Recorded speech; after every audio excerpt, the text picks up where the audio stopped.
Welcome to This Explainer, guys. Today, we're diving into the breaking news that literally just shook the broadcasting world: the sudden passing of beloved Christian broadcaster Joni Lamb at the age of 65.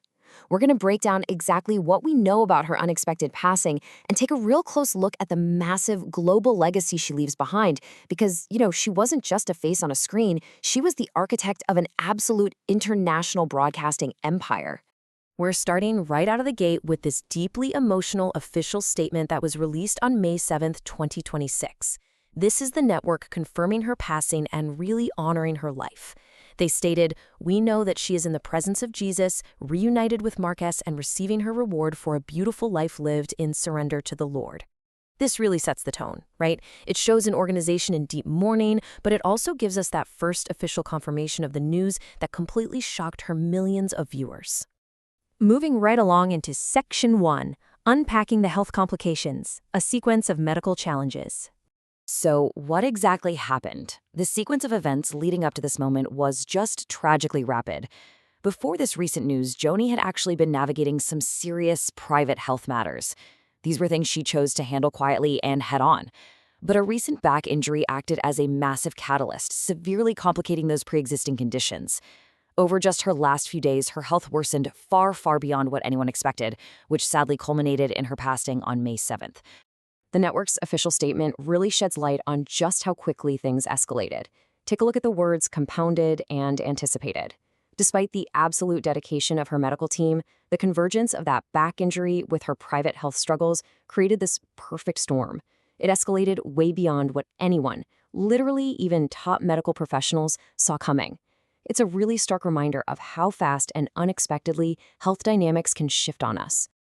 Okay, let's transition into Section 2, Building the Daystar Empire, a legacy of global broadcasting.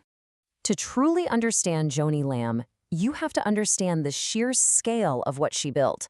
Alongside her late first husband, Marcus, she didn't just launch some simple local channel. No way. Together, they cultivated what is now officially recognized as the fastest-growing faith-based television network globally. They took a single station and methodically engineered its expansion into an absolute media juggernaut. To put that scale into perspective, just think about this number: 2.3 billion.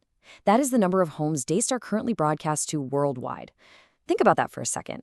They achieved this massive footprint by securing carriage over all major cable carriers and satellite systems. It takes an incredible amount of business acumen, strategic negotiation, and just relentless drive to put a network into 2.3 billion living rooms. And if that wasn't enough, even more staggering is their total global reach: 7 billion. Daystar reaches an estimated 7 billion viewers across the planet. When you start factoring in global populations and international syndication, the breadth of the audience that had access to her programming is, frankly, almost unfathomable. It completely transforms her from a niche broadcaster into a major, major global media figure. Now, she wasn't just some figurehead sitting in a boardroom either. Joni wore multiple hats, constantly. She was an executive producer, calling the shots behind the scenes, a singer, an author writing to her base, and she was heavily featured as a daily talk show host. Reports note she used this unique blend of candor, humor, and compassion, which really allowed her to directly and effectively connect with that massive audience we just talked about. Her flagship program, Joni Table Talk, is the absolute perfect example of this. She tackled complex, relevant problems with genuine vulnerability. And hey, this wasn't just confined to faith-based channels. The show successfully crossed over. It earned syndication across massive mainstream networks, including A+E TV, ABC, CBS, and Fox Business. Breaking into that mainstream syndication space, that requires seriously high production value and incredibly wide audience appeal. So the crucial takeaway here is that her uncompromising approach didn't just yield massive viewership.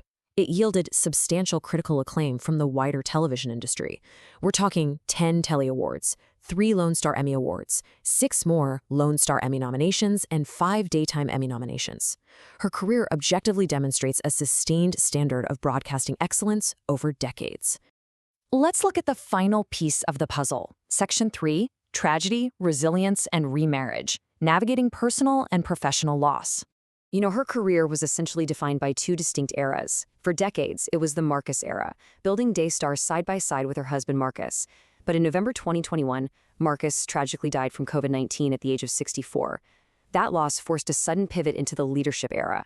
But instead of stepping back, Joni battled through immense personal grief. She courageously stepped up as the singular head of the network, carrying the torch forward to ensure the organization's survival and growth. And amidst carrying all that professional weight, she also found a way to navigate personal healing. Finding joy and partnership again, she remarried Dr. Doug Weiss in 2023. She stepped right into a brand new chapter, not just in her personal life, but on screen. They actually began co-hosting the network's daily live flagship broadcast, Ministry Now, together. It was a very powerful public display of resilience. As the reality of her passing settles in, our thoughts naturally turn to the family she leaves behind.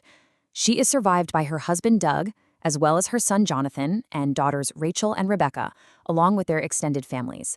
The network has relayed the family's request for prayers and privacy as they navigate this sudden, immense loss of their matriarch. Which brings us to this final thought. We've seen just how pivotal Joni Lamb was to the foundation, the expansion, and the daily operation of this massive 2.3 billion home network. So now, as the organization mourns the loss of its central visionary voice, the big question remains: how will Daystar navigate this massive transition, and who will step up to carry her torch into a new chapter? It's a fascinating structural question for one of the world's largest media organizations. Thank you so much for joining me for this explainer, and we'll absolutely keep you updated as this story develops.